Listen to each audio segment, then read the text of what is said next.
existem três classes importantes de diuréticos usados na hipertensão arterial sistêmica, que são os diuréticos tiazídicos, onde eu coloco aqui o exemplar mais comum, né, dos tiazídicos, a hidroclorotiazida, comercializado por via oral. Ele é um medicamento de primeira linha no tratamento da hipertensão arterial sistêmica. Pode ser usado em monoterapia ou normalmente associado a outras classes de antihipertensivos.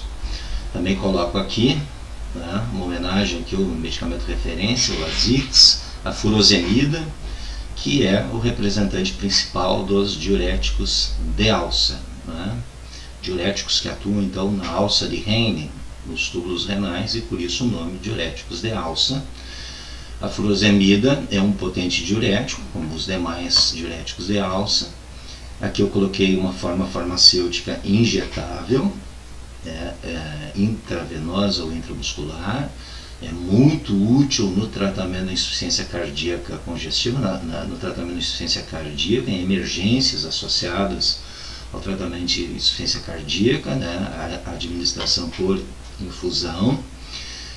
Mas existe a forma farmacêutica oral e ela é usada tanto como antihipertensivo como na insuficiência cardíaca, sendo um substituto então, dos tiazídicos, quando em casos de hipertensão mais grave, né, e também quando há associação com a insuficiência cardíaca. E a terceira classe que eu coloquei também, uma homenagem ao medicamento de referência, da espironolactona. Espironolactona é um exemplar dos chamados diuréticos poupadores de potássio, também por via oral. Eles, como o nome diz, né, eles aumentam a excreção de sódio e água, mas preservam o potássio, o que as outras duas classes não fazem. Aqui eu vou chamar mais atenção dessas duas classes, tiazídicos de alça, né, comento alguma coisa sobre os diuréticos poupadores de potássio.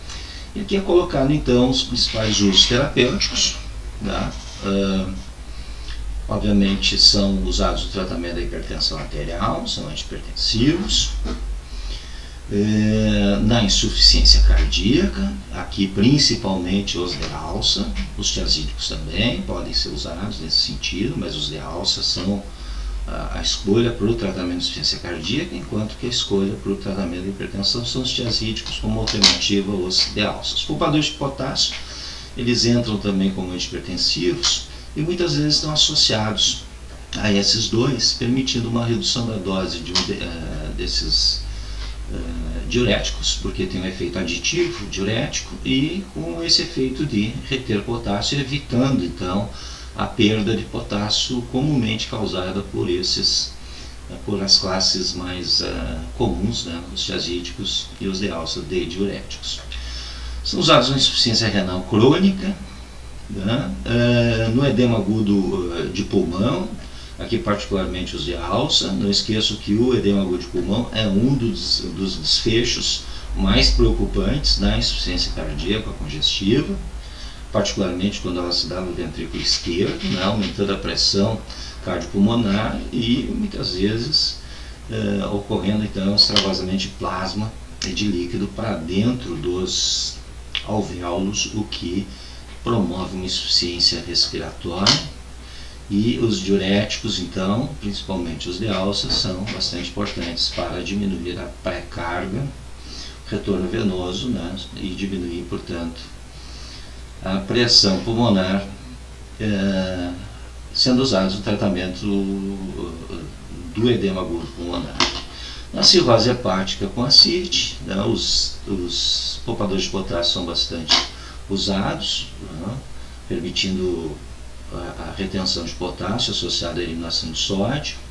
E secundariamente, né, de forma adjuvante no tratamento então, da osteoporose, os tiazídicos podem ser usados, evitando então a perda excessiva de cálcio pela urina, uma vez que os tiazídicos eles eliminam sódio, né, acabam também eliminando potássio, mas eles acabam retendo cálcio, e isso pode ser útil como adjuvante no tratamento então com outros medicamentos da osteoporose. Vamos por fim às propriedades, o que é mais importante, né? As propriedades farmacoterapêuticas dos diuréticos. Aqui eu botei lado a lado aqui os principais, que são os diuréticos tiazídicos e os diuréticos de alça, né? Então, os tiazídicos aqui, como o principal exemplar aí, o clortiazida, que eu coloquei um outro, a cortalidona, eles são fármacos de primeira escolha na hipertensão, na forma monoterápica ou em associação com outras medicações. Os de alça, eles são mais potentes, a furosemida eu coloquei aqui, a bumetanida também é um outro diurético de alça, são mais eficazes e acabam sendo alternativas aos tiazídicos na hipertensão mais severa.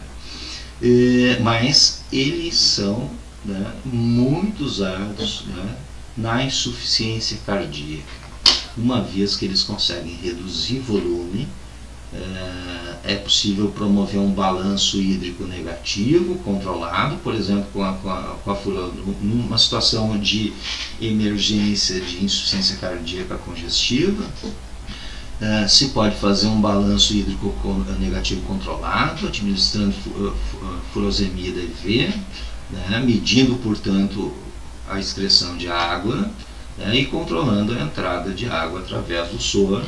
E se pode, portanto, reduzir volume de forma controlada. Isso é muito útil para a redução da pressão venosa e da pré-carga, então, no tratamento da doença cardíaca, da doença hepática, na insuficiência cardíaca, hepática e também renal. Lembro, nós já conversamos sobre esse tema, que a redução de volume ela é muito interessante para diminuir o retorno venoso, o enchimento cardíaco e, portanto, o trabalho do coração e, consequentemente, também há uma redução do débito cardíaco. Bom, na hipertensão, os tiazídicos, comparativamente, então, os tiazídicos são usados particularmente na hipertensão arterial primária, né, e a queda da pressão se dá por diminuição progressiva da resistência vascular periférica. Né? Nós não vamos fazer nunca um balanço negativo hídrico num paciente com apenas hipertensão. Né? Pelo contrário, há uma orientação de bastante hidratação. O sujeito tomou do seu diurético, sua hidroclorotiazida, todo dia pela manhã, normalmente uma vez ao dia pela manhã, né, até para que ele não precise estar indo urinar no meio da madrugada. Então, uma questão de logística aí, a administração pela manhã. E a orientação, se ele não tiver nenhum tipo de insuficiência renal, que tome bastante água, líquido, até para não haver nenhum tipo de desidratação. A orientação também que ele faça uma restrição de sódio, porque o que se quer é diminuir as concentrações de sódio, e sim fazer um balanço negativo, e a diminuição do sódio extracelular, então, reduz a resistência vascular. Isso se sabe porque com menos sódio extracelular nós temos uma responsividade dos vasos menor a vasos constritores do nosso corpo, como por exemplo a angiotensina 2 ou a adrenalina. Então, quanto menos sódio extracelular, menor a capacidade, a responsividade, a capacidade de resposta a vasoconstritores, o que vai ter como reflexo uma redução gradual da resistência vascular periférica. Perfeito? Em relação a alguns efeitos colaterais, é bastante comum, não só nos diuréticos, mas também nos antihipertensivos de forma mais geral, principalmente nos vasodilatadores, hipotensão ortostática, né, hipotensão postural, aquela hipotensão que ocorre quando há alteração de posição, particularmente da horizontal para a vertical, há uma diminuição de pressão na parte superior do corpo, uma diminuição de oxigenação que pode causar algum nível de tontura, né? Isso nós chamamos de hipotensão ortostática. Os tiazídicos podem produzir, então, redução dos níveis de potássio.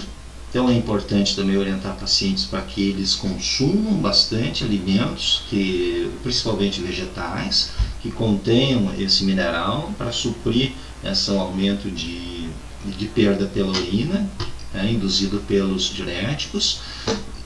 Isso também ocorre nos tiazídicos de forma mais significativa. Então, a maior, os efeitos colaterais, os benefícios, os efeitos natriuréticos, mas também os efeitos colaterais são maiores nos de alça, né? São mais eficazes. Então, o maior risco de hipotensão é o maior risco de hipocalemia.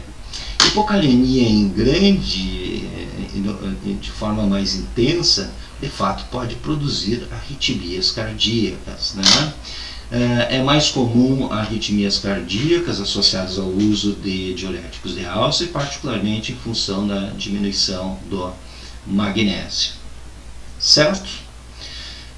Essa queda de potássio também pode estar associada a câimbras, fraqueza muscular e dor muscular. Então, mais um motivo para suplementar, principalmente através da dieta, o potássio. Os tiazídicos, eles, como foi falado, isso não ocorre com os de alça, eles acabam retendo mais cálcio, auxiliando na retenção de cálcio, então podem ser usados secundariamente como adjuvantes no tratamento da calciúria associada à osteoporose. No Brasil, os tiazídicos são por via oral, normalmente comprimidos então de 25 e 50 miligramas. Os de alça, eles são disponíveis no Brasil, né, na forma de comprimidos, 20, 40, 80 miligramas, e também soluções injetáveis na concentração de 10 ou 20 miligramas por ml. Aqui também é colocado, né, que isso não ocorre com os tiazídicos, né, mas os de alça também podem promover aumento da glicose no sangue, aumento da glicemia, e também aumentar os lipídios do sangue, particularmente triglicerídeos e LDL colesterol.